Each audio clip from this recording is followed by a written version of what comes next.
360 360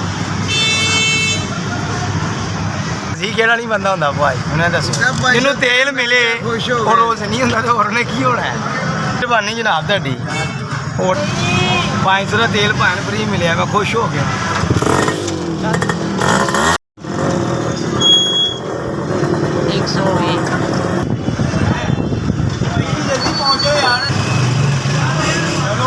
बहुत शुक्रगुजार हाँ साडा बहुत बहुत ज़्यादा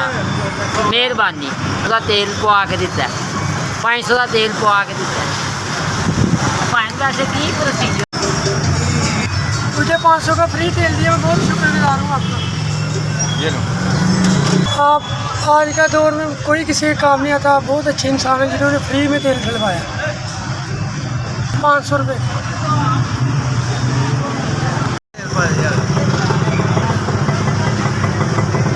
मेहरबानी थोड़ी बड़ा खुश होया मैं तुझे 500 का तेल पवा के देता थोड़ी बड़ी मेहरबानी अल्लाह पाक तुहानू ज़्यादा देवे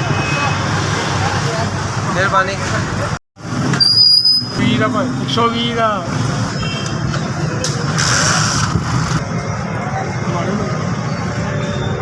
फ्री तेल 500 का डाला मेहरबानी शुक्रिया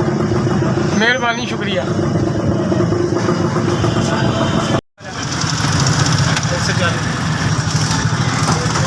मैं बड़ा खुश हाँ ये सारी 500 का फ्री तेल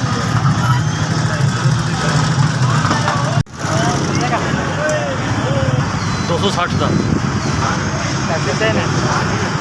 बड़ी मेहरबानी यार असं तो मारे बंदे हैं सुबह तो निकले सा तेल पानी से पूरा देखो खाली रिक्शा लैके जा रहे हैं तो तुम सानू 500 का तेल पवाता चलो तुहाडी अल्लाह मेहरबानी कर रहा गरीब बंदे का भला